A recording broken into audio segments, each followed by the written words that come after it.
The Sony PlayStation was quite the heavy hitter when it was released on September 9th, 1995 in North America. Birthed from a planned CD add-on for the Super Nintendo after the Big N changed their mind and went with Philips to plan a different add-on, well, we all know what happened with that. Sony brought out a system which still has a lasting impression 23 years later. Boasting some incredible graphics and an even more impressive library of games, over 7,000 worldwide, this was a major force to be reckoned with. The Sega Saturn was released 4 months prior to the PlayStation's release in the States, and Nintendo would release the Nintendo 64 the following year. While each system displayed their own graphical capabilities, Sony would eventually stand tall above them all with a total of 102 million units sold. With hit games including the Resident Evil franchise, Final Fantasy VII, Metal Gear Solid, and Crash Bandicoot, the PlayStation became extremely popular. And while these became must-haves for any PlayStation owner's library, there are a few games which may have been overshadowed in favor of the aforementioned titles. Some had a few games which had started their own respective series which later could have been forgotten, and there are some that just got buried under the weight of the more memorable gaming juggernauts. With that said, my name is Travis, and here are my top 5 underrated PlayStation games.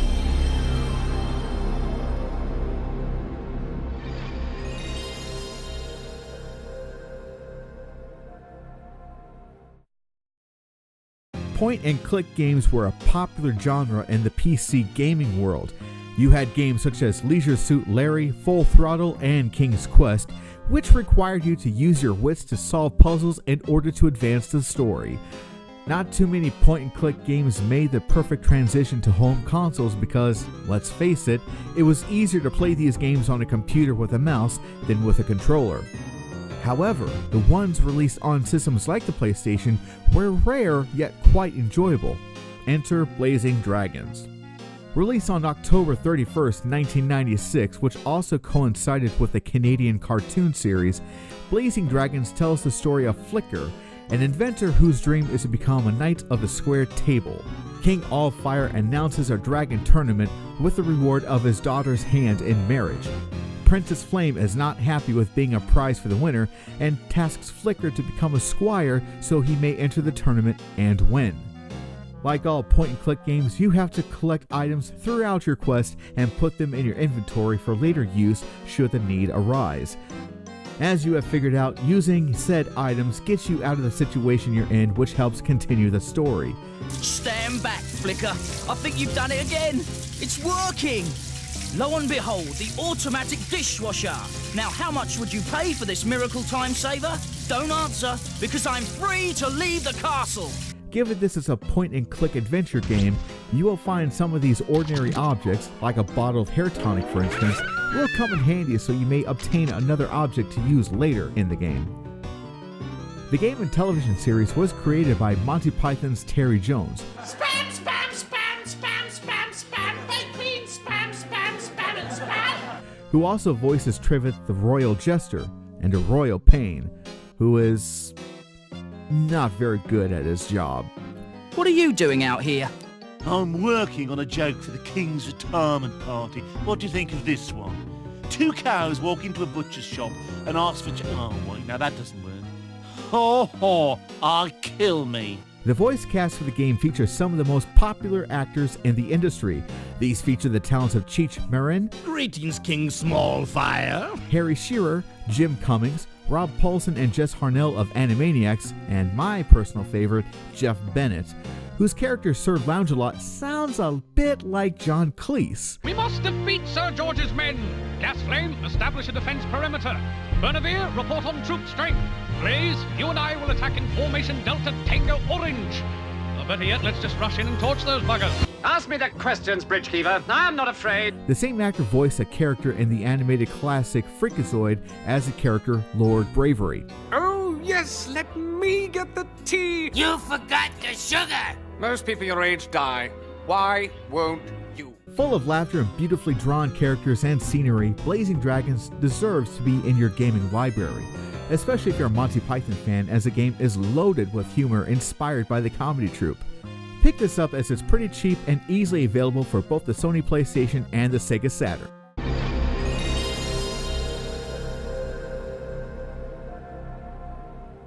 Before a certain Italian plumber made his debut into a 3D platform game, Jumping Flash graced Sony's brand new system on September 29, 1995, less than a month after the system was launched. Developed to show the capabilities of what the PlayStation could do, Jumping Flash is presented not only as a 3D platformer, but also as a first-person shooter. During its development, it was under the working title Springman, and it was used to demonstrate what Sony's new system could accomplish.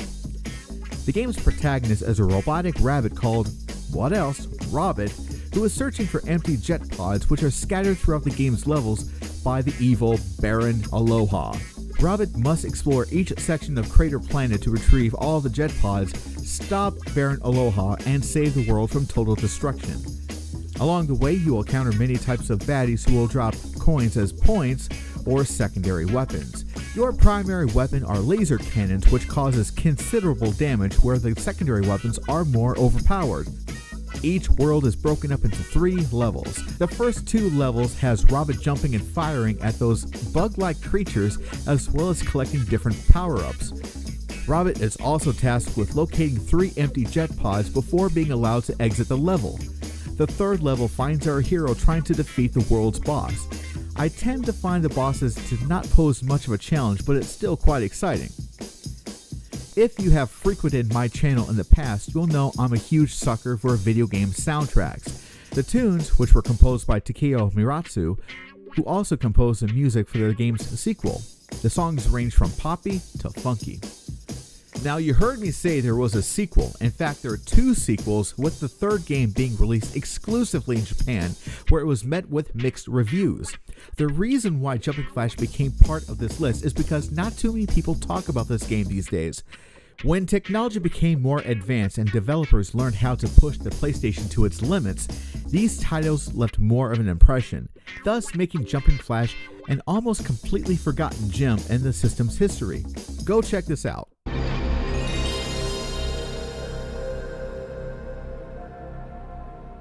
Remember Earthworm Jim?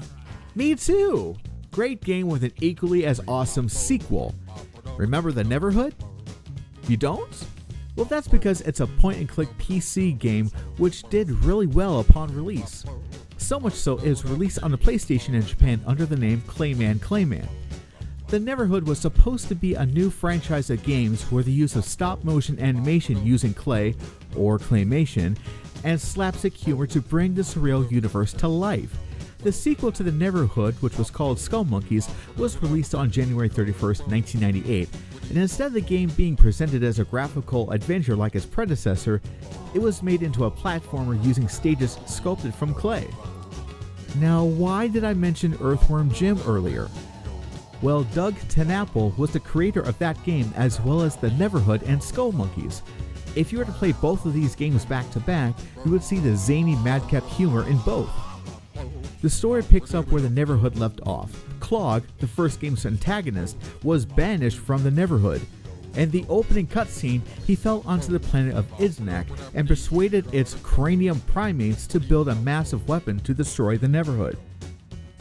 One of the residents watches as his people become enslaved and sends for help, by having Clayman flown off his planet and dropped onto planet Iznak. Like all platformers, you're tasked to get from point A to point B while not taking hits from skull monkeys and a bug-like insect race called YNT. In addition, you also collect power-ups to help you through the more troublesome parts of the levels because this is a tough game. If the design of the game doesn't grab you, then it has to be the soundtrack. As you progress in each world, the background music for that world adds more layers of instrumentation and or vocals. And let me tell you, I wish these songs were on vinyl or on compact disc. Let's not forget the comedic cutscenes which are sprinkled throughout the game. Not only do they flesh out the overall story, the gags and occasional gross out humor will tickle your funny bone.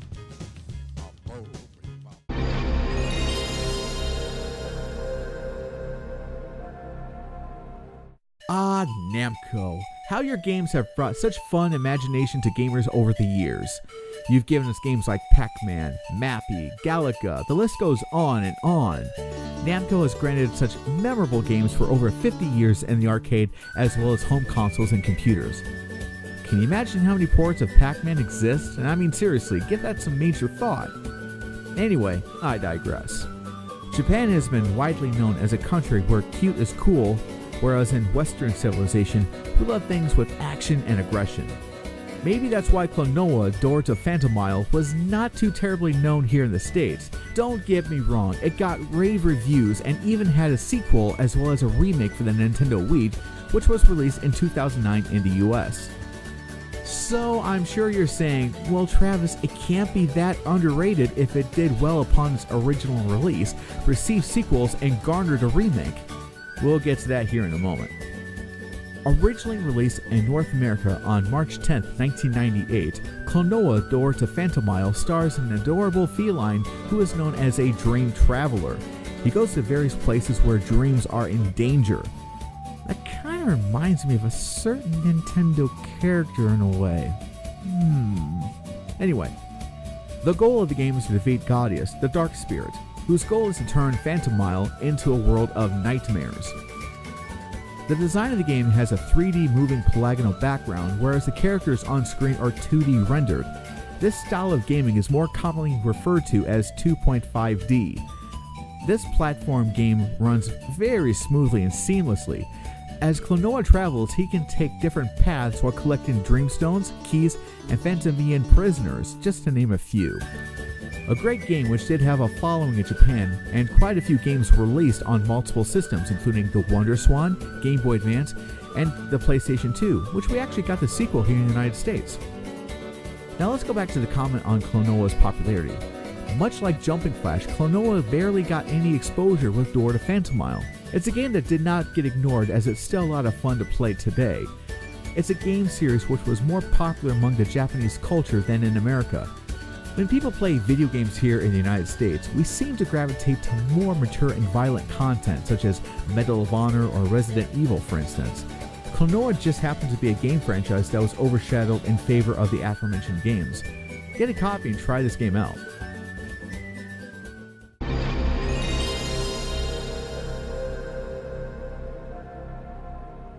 It's no secret, I love Castlevania. It's my favorite game franchise of all time. I have absolutely no hate for any of the games in the series. That's how much I love and adore Castlevania. But let me ask you, when you think of PlayStation and Castlevania, what game comes to mind? I'm willing to bet you immediately think of Symphony of the Night, which is understandable considering how insanely popular this game is. Perhaps this is the reason why Castlevania Chronicles didn't get much exposure. With a $20 price tag, this budget title was released on October 8, 2001 in the United States. Originally developed and published by Konami for the Sharp X68000 in Japan called Akumajo Dracula, this was a remake of the first Castlevania game, which is interesting because Super Castlevania 4 was also a remake for the first game and it came out 2 years before. Kind of makes me think of how the first Evil Dead movie was retold in Evil Dead 2 and was rebooted many years later. Anyway, we all know the story, so I'll spin it for you quick. Dracula is resurrected, Simon Belmont must defeat him, that's it, pretty simple. This port includes 2 versions of Castlevania. Not only do you get a good port of the PC game, but also a special edition of the game with redesigned characters, a difficulty selector, this is a very difficult game by the way, a newly arranged soundtrack mixed with electronica. Hey, it was just the turn of the millennium, we were into that sort of thing. A nice added bonus feature was a video of the creator of Castlevania, Koji Igarashi. In the interview, he discusses why this particular game was being re-released and talks about the potential future of the series. Okay, the comment section is being flooded, so just hear me out.